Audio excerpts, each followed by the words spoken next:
Dr. Amy Moore. She is the Director of Psychology and Research at Learning RX. And Amy is a cognitive psychologist and from Colorado Springs, Colorado, at the headquarters of the largest network of cognitive training centers in the world. She specializes in neuroplasticity based in inventions of neural developmental disorders like ADHD. And that's what we're going to talk about today. So many amazing credentials you have to be here.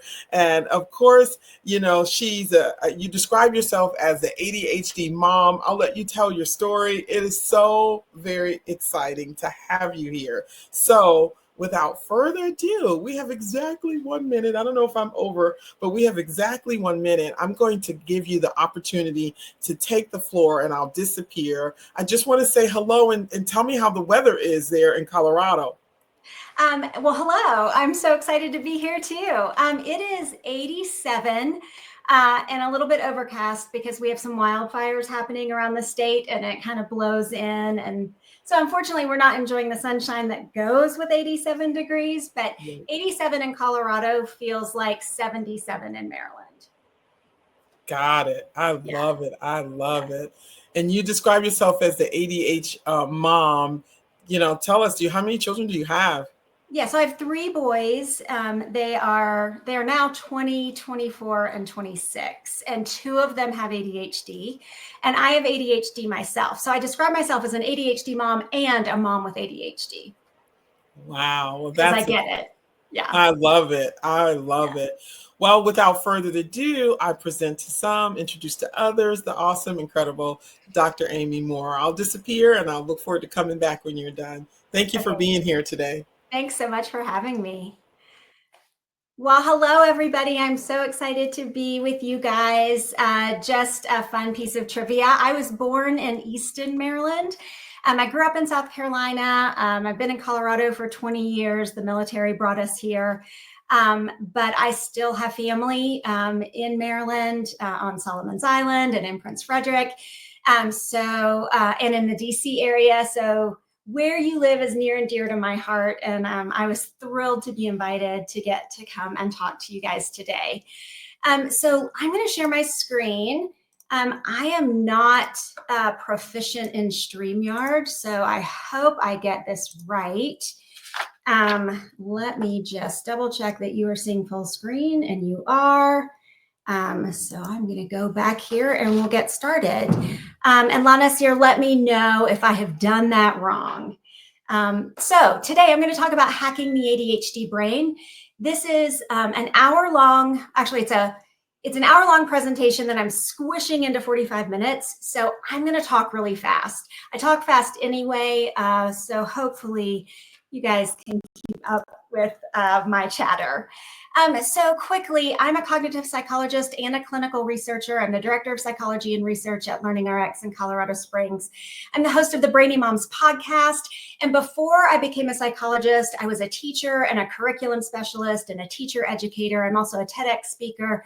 I have a master's in early childhood education and a PhD in psychology, and I'm finishing a second doctorate right now in ministry. So I'm a Christian counselor and a parent coach. And like I said, right at the top of the show, I am an ADHD mom and a mom with ADHD. So I get the plight from both what's happening in my brain to how it is that I have to interact with my kids who are now grown, but the thousands of kids that I've worked with in my 30 years of experience as well. So I understand the struggle and do know that I'm also a huge fan of homeschooling.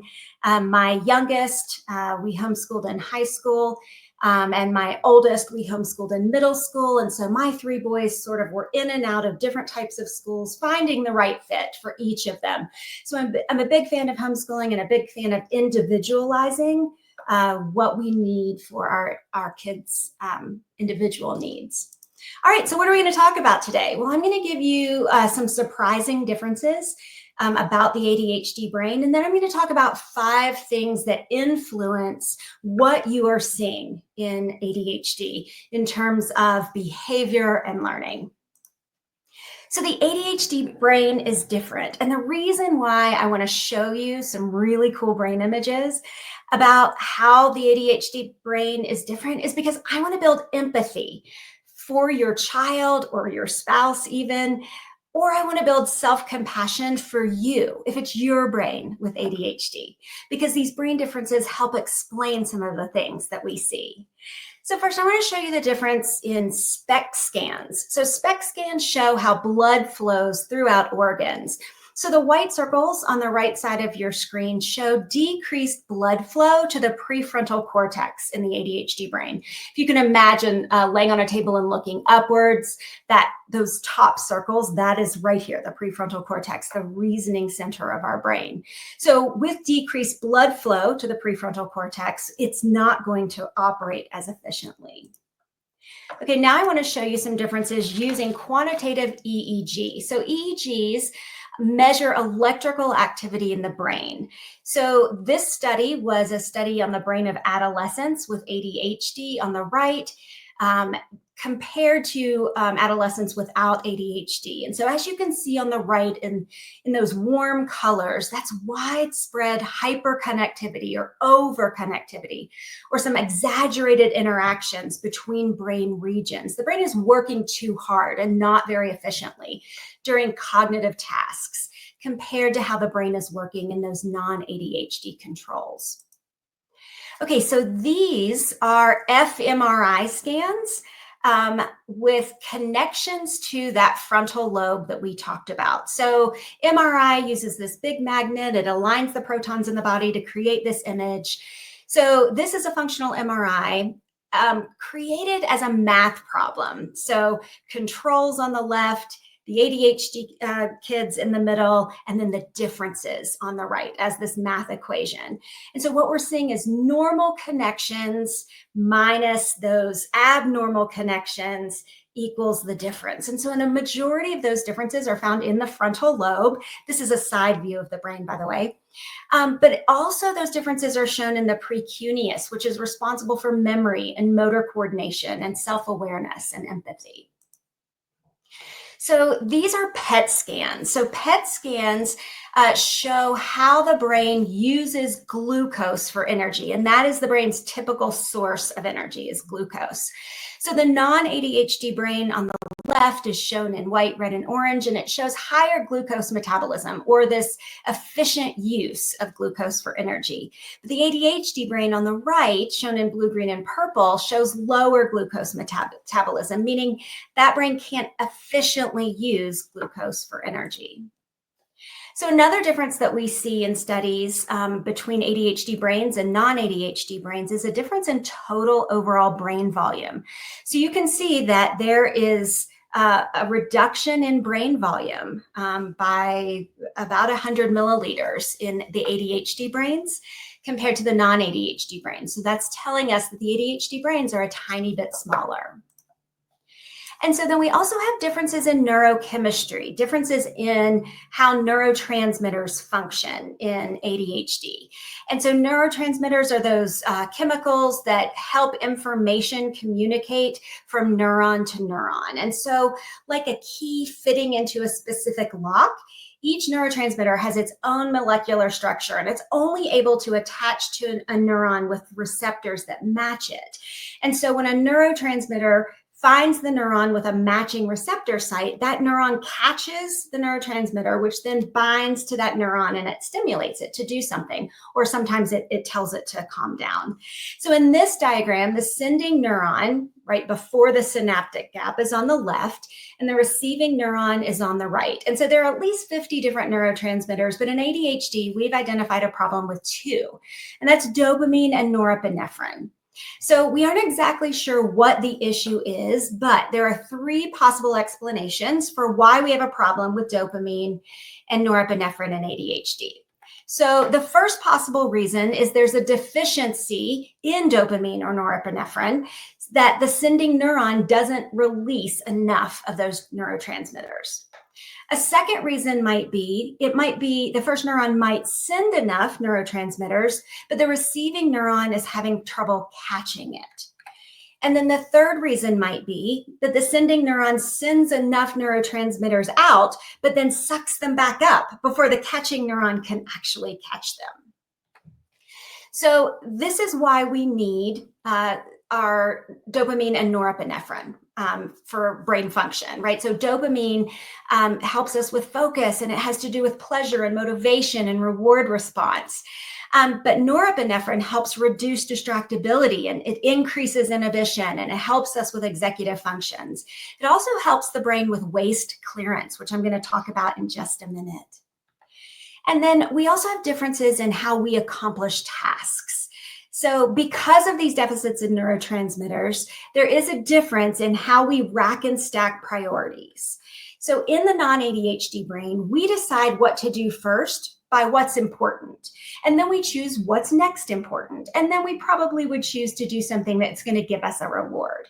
But in the ADHD brain, we're not as motivated by what's important. All alternatives look the same.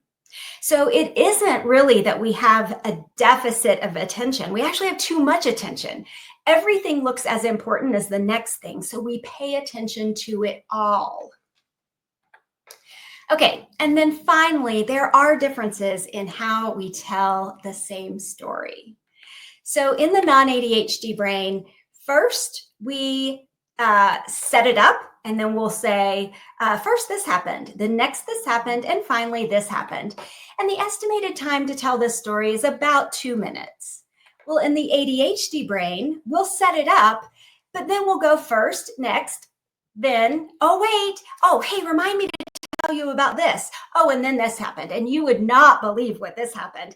Oh, wait, what was I saying? And then this, and then this, and then this. And the estimated time to tell the exact same story, about 26 minutes.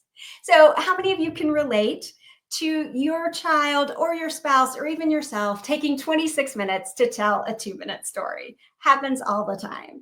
I just want to say I did put an asterisk up at the top because this is not scientifically proven, but it's absolutely 100% humorously true. Okay, so the ADHD brain is different. So now what? What does that mean? What do we do with all of that?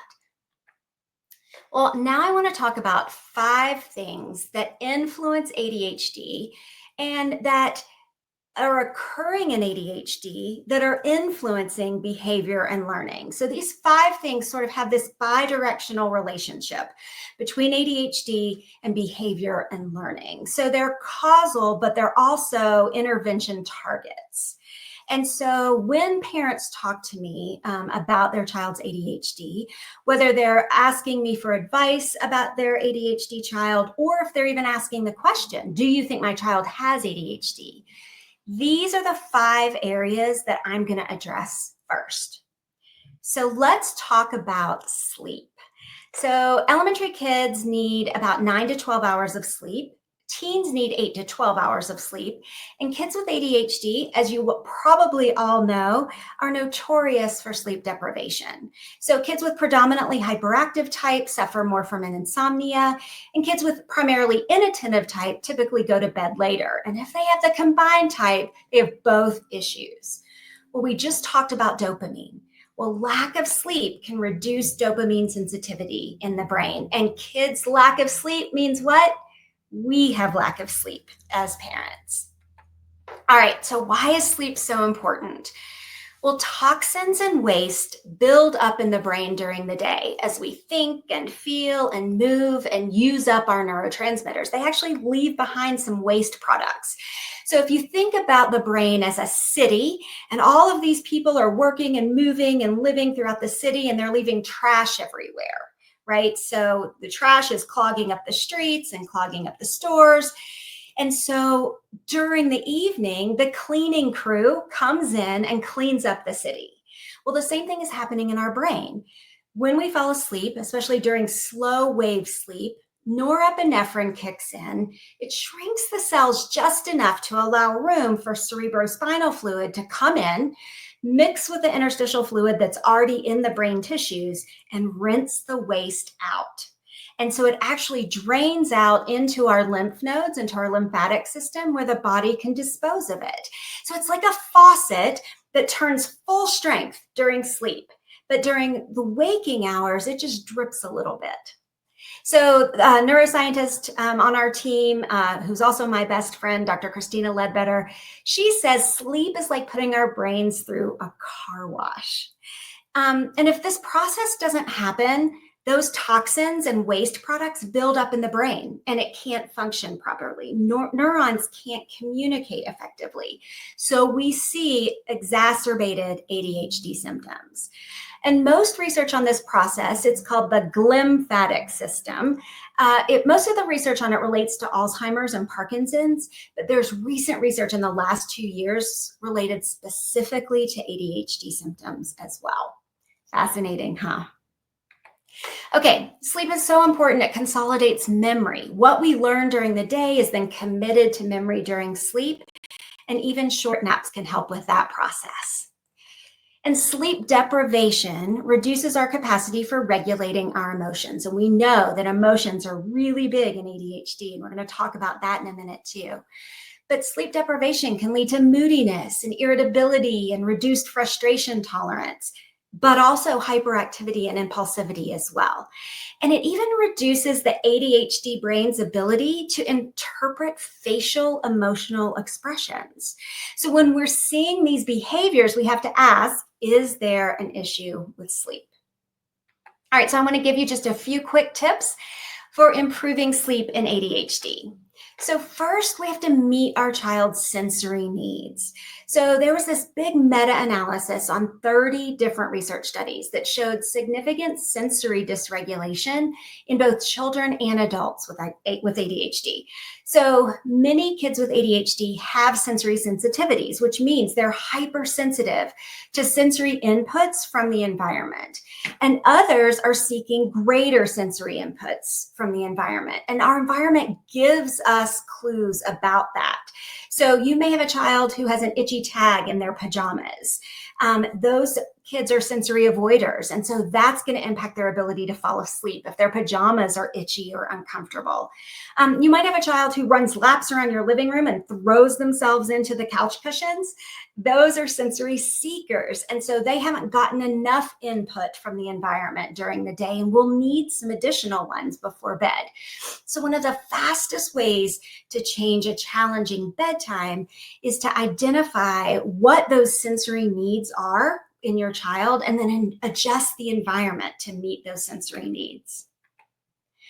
Okay, another tip is to turn screens off an hour before bed. And this is super simple because screens emit blue light, and blue light inhibits the brain's release of melatonin. And that's that natural chemical that we need in order to fall asleep. So by turning screens off an hour before bed, that helps the melatonin cycle work properly. Also, I encourage parents to create an unhurried bedtime routine. I know that by the end of the day of raising one or more kids with ADHD, you're exhausted and you're ready for bed, or you're ready to collapse on the couch and just watch Netflix for an hour with your partner or spouse. But an unhurried bedtime routine will help regulate our child's nervous system and help them fall asleep faster. So my encouragement is to make bedtime part of your day.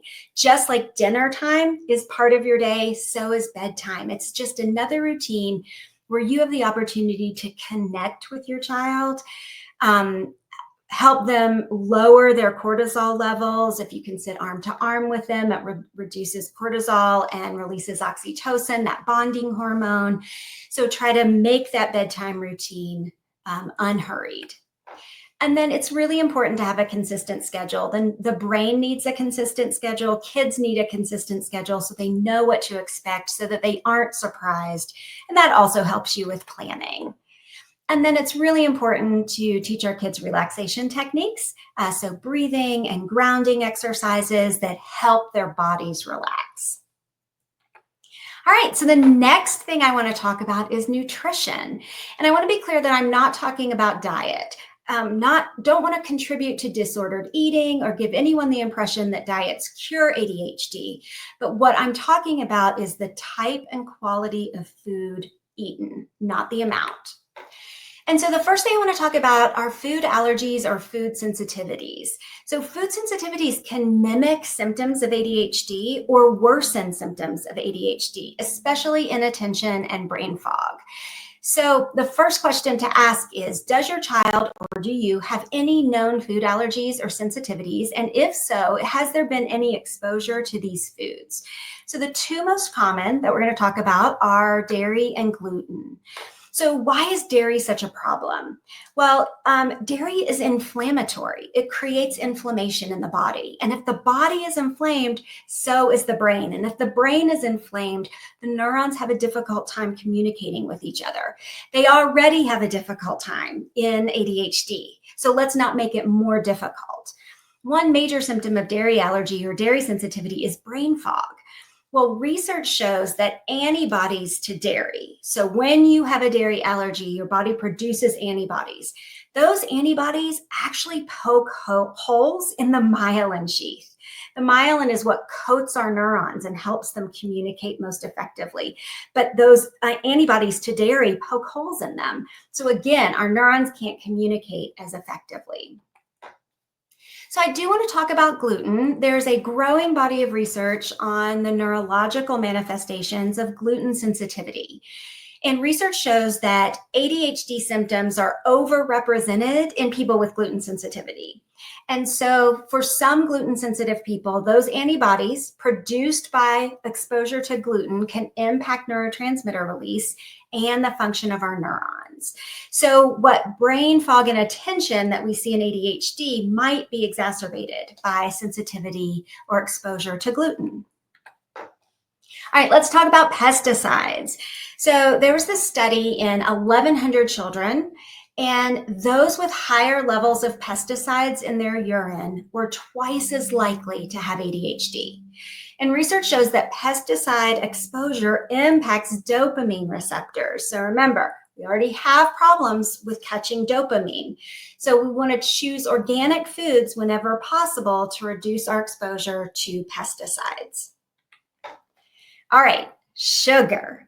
So the research is mixed on this. Sugar has always been super controversial in ADHD, but let me tell you about a study conducted by the University of South Carolina, my alma mater, that concluded that the more sugar that hyperactive children consumed, the more destructive and restless they became. And then there was this other study at Yale that indicated that high sugar diets may increase inattention in kids with ADHD. So there have been studies that show no correlation between sugar and hyperactivity, but sugar causes inflammation in the body. So if your child's body is inflamed, your child's brain is also inflamed. So again, we don't want to add to the challenge of our neurons communicating and that neurotransmitter function that we are already experiencing in the ADHD brain by adding sugar and causing inflammation. And when I talk about sugar, I am talking about added sugar, not fruit. Fruit actually has anti-inflammatory effects. All right, so let's talk about artificial food dyes. So there was this huge meta-analysis of studies on artificial food dyes and ADHD outcomes. And it revealed that 87% of research studies conducted since 1990 show an association between artificial food dyes and ADHD symptoms. So I know the laws are changing on the use of artificial food dyes in foods here in the United States, but those laws are still going to take a little bit of time to be enacted and for the food companies to stop using it.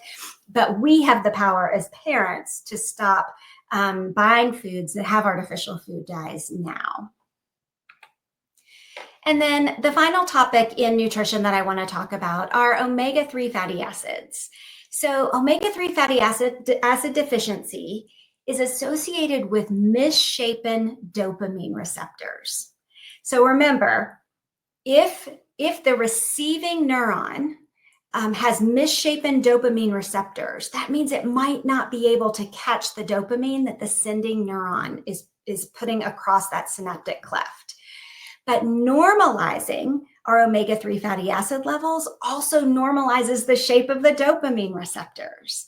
So studies show that 50% of kids with ADHD had improved symptoms after 6 months with omega-3 fatty acid supplementation. So the best source of omega-3 fatty acids is to eat foods that are high in them, but supplementation is also fine, more EPA than DHA. The guidance is 700 to 1,000 milligrams for younger children, 1,500 to 2,000 milligrams for older children and adults. Here's a tip. Most gummies don't have enough oil in them to get the recommended daily allowance. So you have to eat so many gummies, plus they usually have sugar in them. You have to eat so many gummies to get that many milligrams. So for the kids who can't take large supplements, they do have liquid omega-3 fatty acid supplements as well. And you can ask your doctor to test for deficiency with a fatty acid profile test if you aren't sure if your child has a deficiency or not. All right, so a couple quick tips for nutrition and ADHD. Look for food allergies and food sensitivities and remove those foods from the diet. Avoid pesticides when all possible. Avoid artificial food dyes. Choose a diet that's low in sugar, and look at the importance of omega-3 fatty acids. All right, so the next thing I want to do is talk about emotions.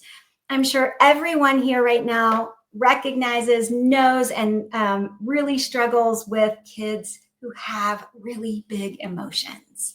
Intense emotion and dysregulation is a hallmark of ADHD, but it's rarely discussed, and it's not even included in the diagnostic criteria for ADHD. It's fascinating to me. But let's talk about why emotions are big in ADHD. So first, there are differences in the amygdala, that emotion center of our brain, which means that when we have ADHD, we have stronger, less regulated emotional responses. All right, number 2, we have evidence of underactivity in the prefrontal cortex, which contributes to weaker inhibition of emotional impulses. Number 3, sensory sensitivities. We've talked about that sensory and environmental sensitivity leads to a heightened response to everyday stimuli, and it makes us overwhelmed by emotional and sensory input. All right, number 4, there's a pattern of working memory impairment in ADHD, and that leads to difficulty moving past really strong feelings because we can't remember all of the variables that are contributing to that situation or all of the possible solutions. Number 5, rejection sensitivity can cause extreme reactions to criticism or perceived rejection. And I'm going to talk about that in just a second. And then number 6, impulsivity is a hallmark and a diagnostic element of ADHD, which causes rapid, dramatic emotional reactions. Okay, so amygdala hyperactivation. So there are abnormalities in the amygdala. There is an abnormality in the connection between the amygdala and the prefrontal cortex. But we know that when there's this hyperactivation in the amygdala, the ADHD brain can't distinguish between dangerous threats and minor problems. All things look like a crisis. And so that is one reason why emotions can run so high in ADHD. Okay, let's talk about rejection-sensitive dysphoria. So this is a phenomenon of extreme emotional sensitivity or pain triggered by the perception of rejection or criticism.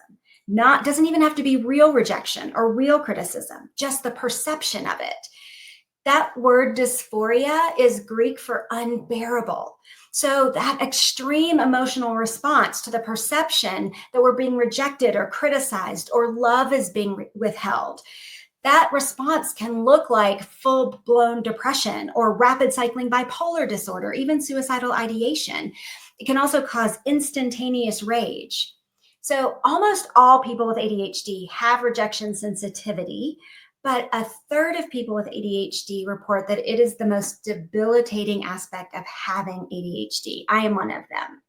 Unfortunately, rejection-sensitive dysphoria doesn't respond really well to therapy for those third of the people.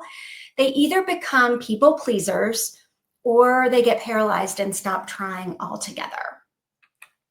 All right, so here's what survival mode in the brain looks like. So we have this amazing threat detection system in our brain, so that the amygdala, which is part of the limbic system, it takes over. It's this watchdog, this fear detector, this emotion center in our brain. And when it detects a threat, like seeing a tiger in the bush, it signals the hypothalamus that there's danger. And so then the hypothalamus triggers the release of adrenaline and cortisol to help us fight, flee, or freeze. And once this occurs, that reasoning part of our brain, the prefrontal cortex, that frontal lobe, it goes offline.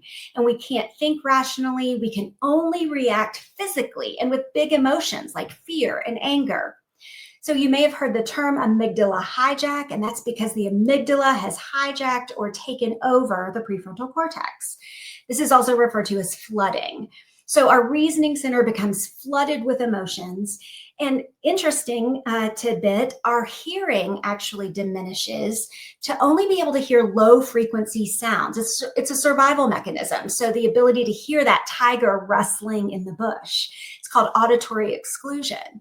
But when our children are in fight, flight, or freeze mode, when their amygdala has hijacked their prefrontal cortex, and we are trying to talk to them, reason with them, or even yell at them, they aren't ignoring us. They are having problems processing language in the moment.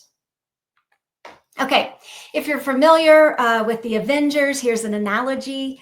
When we're in our rational state, capable of using our prefrontal cortex to reason, we are Bruce Banner. But when our amygdala senses a threat and takes over our entire brain and body, we become the Hawk.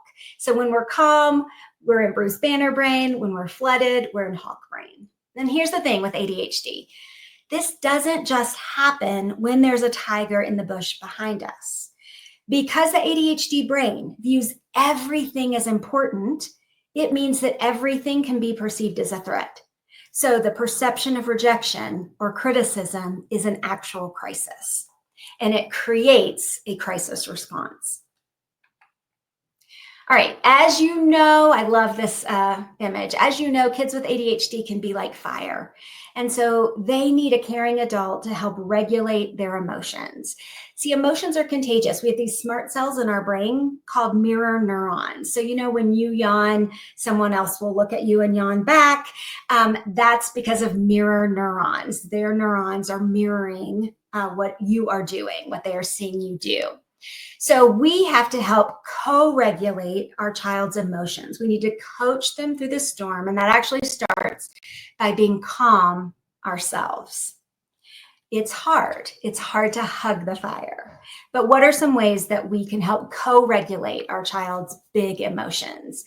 Well, first, we need to lower our voice because a loud voice can feel threatening and create a fight or flight response.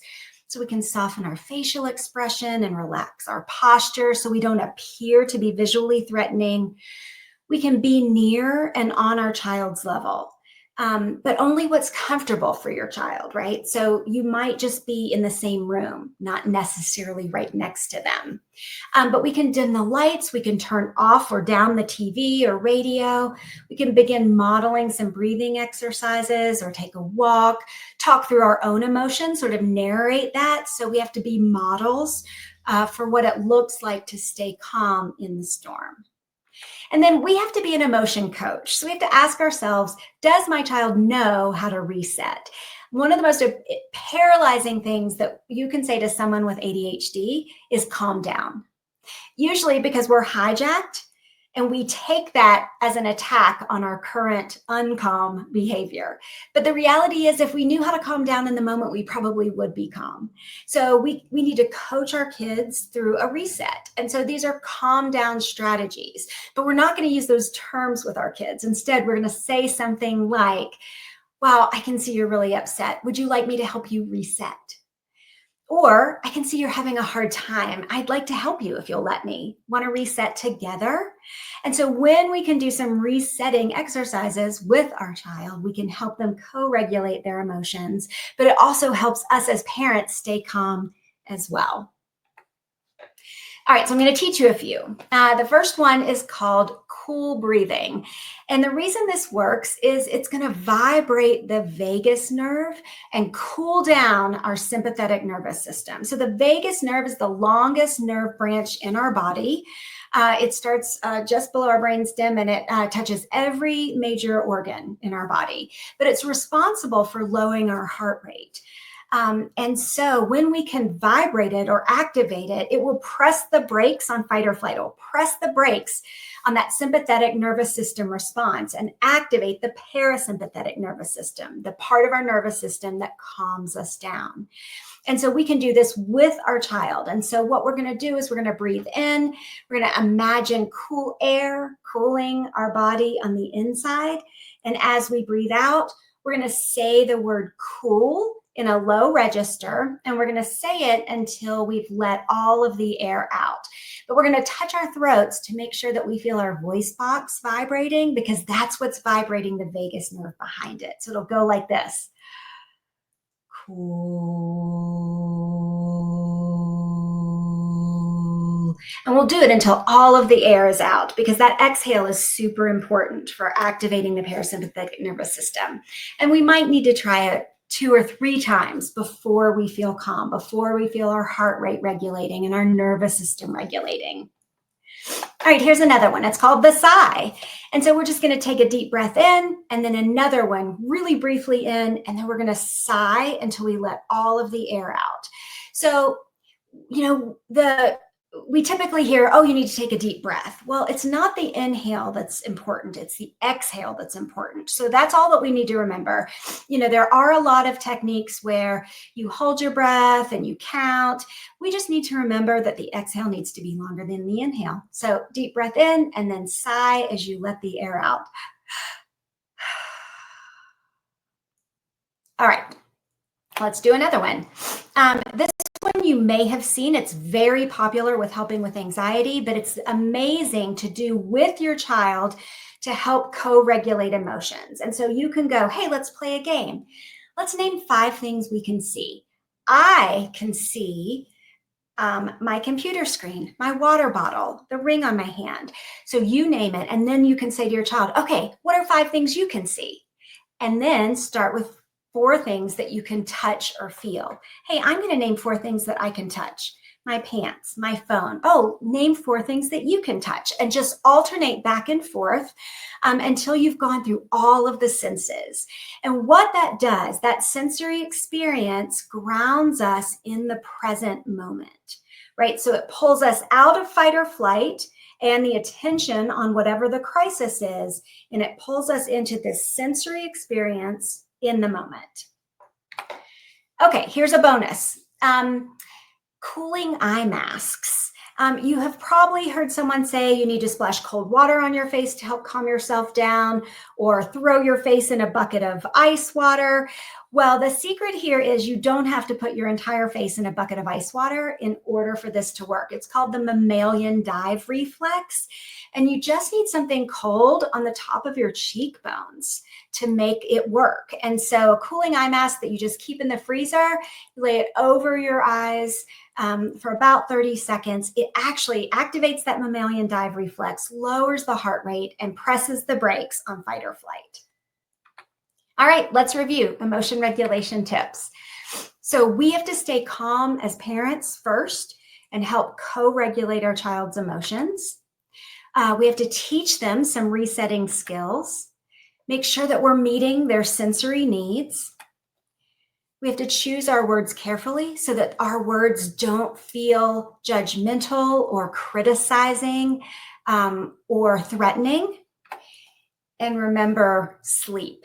Even though we're talking about emotion regulation now, sleep is a big part of ensuring that we can regulate those emotions.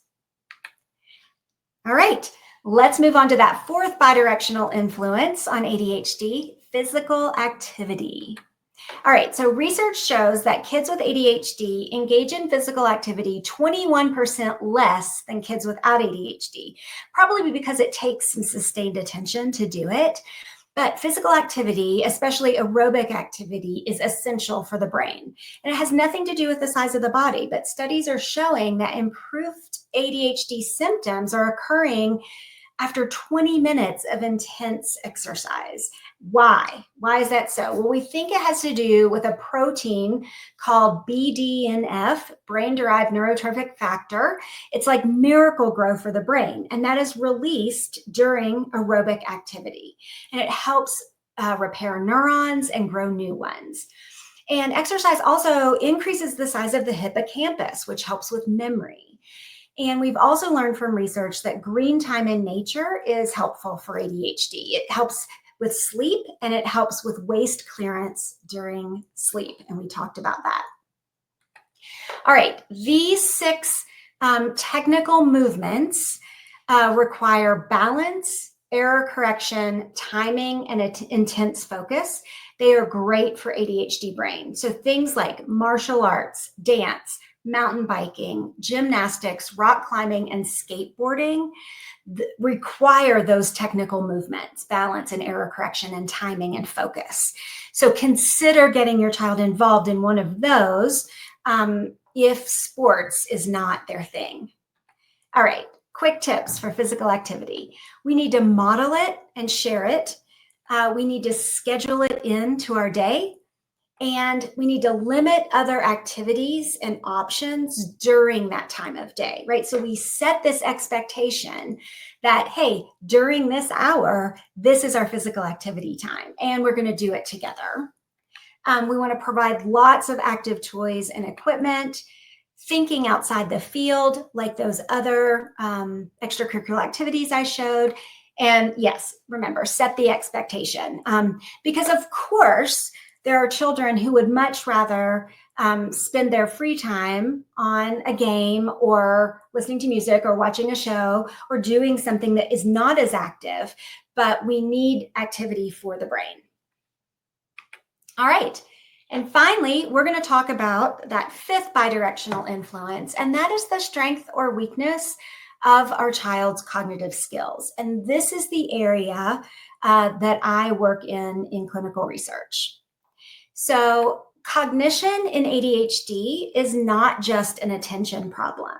That is what we think of because it's called attention deficit hyperactivity disorder, but it isn't just about attention. We don't have a deficit of attention. Like I've talked about, we actually have too much attention. We pay attention to everything.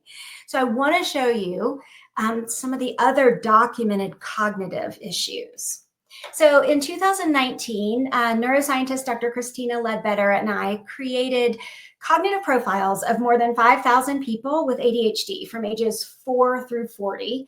We used standardized IQ tests and we plotted the performance on each of the subtests across age groups. And what we found was super surprising. What we found was attention was not the weakest skill in ADHD, and that is the line in black across the middle of that graph. If you look underneath that line, you'll see that working memory, long-term memory, and processing speed were weaker skills than attention. And so the prevailing wisdom behind most ADHD interventions is that attention skills need to be strengthened, and sometimes they do. But this shows us that if an intervention is only targeting attention, it's going to miss the boat on the skills that are weaker than attention. And it confirms what is widely suspected, that working memory is an issue in ADHD. So a couple years later, in 2023, we looked at more than 8,000 people with ADHD across the lifespan, and we plotted their cognitive profiles using that same methodology. And we found that there were 3 cognitive skills below the 38th percentile. And that's the threshold we use for categorizing a skill as deficient. And again, those skills were long-term memory, working memory, and processing speed. Attention was just shy of average. And so it's important to recognize for planning interventions because almost every ADHD intervention is targeting attention. So again, it also needs to target working memory, long-term memory, and processing speed. Otherwise, it's leaving those weaker skills unaddressed. All right, so let's talk about what it means, what thinking and learning actually looks like. So there are 2 parts to SMART. There's knowledge, or information storage, those accumulated facts, that database of information that we have, usually school subjects that are measured by grades or achievement tests. And then there's information processing, how efficiently we process and use information. So I'm going to do a really fast demo because I am down to 3 minutes. All right, in just a second, I'm going to ask you to do a 10-second task using just your mind, no pencil and paper. Ready? Spell the last name of the first United States president backwards. Ready? Go. All right, stop. How'd you do? All right, it was Washington. That's what it looks like backwards. I'm going to quickly run through what that looked like. So this is the learning model. These are the cognitive skills that we are using all day, every day for thinking and learning. And you used 7 of those to complete that task. First, you had to remember who the president was. That's long-term memory. Then you had to create a strategy for completing that task. That's logic and reasoning. You probably projected the word Washington in the air or in your mind. That's visual processing. You had to manipulate the sounds and letters that made up the word Jefferson. That's auditory processing. You had to remember which letters you had already said, which one was coming up. That's working memory. You had to engage your focus. That's attention. And you only had 10 seconds to do it. That's processing speed. So you only had 10 seconds, but you engaged 7 different cognitive skills. That's how they work together all day, every day in thinking and learning. If 1 or 2 or 3 of those skills is weak or deficient, you have a hard time doing just tasks that are that simple. How do we improve those? Everybody should have a board game closet. I'm going to email you a list of board games and which cognitive skills they target. I'll give you a QR code in just a minute. But kids who have true deficits are going to need more than board games. They're going to need cognitive skills intervention. That's what we do all day, every day.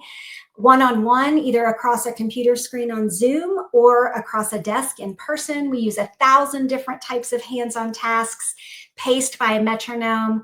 It's individualized, personalized to each child's individual deficits. We include distractions because that's how you train focus. We also do reading and math remediation if needed, and we have 17 peer-reviewed research studies published in medical journals since 2015 on this methodology. All right, quickly, cognitive skills tips for ADHD. Play board games, get those cognitive skills tested, and consider cognitive skills training. All right, 5 bidirectional influences on ADHD. Here's how to find me, and I'm going to give you a QR code right now.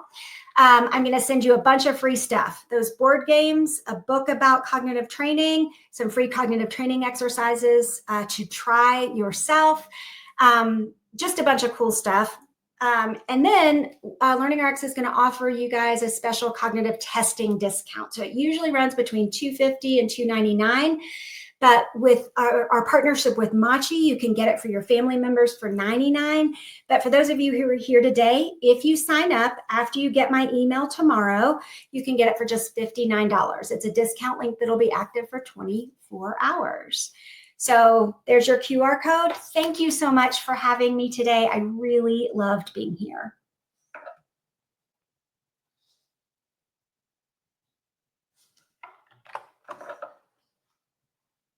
Where's my wow is what I'm saying before I can even get my camera open.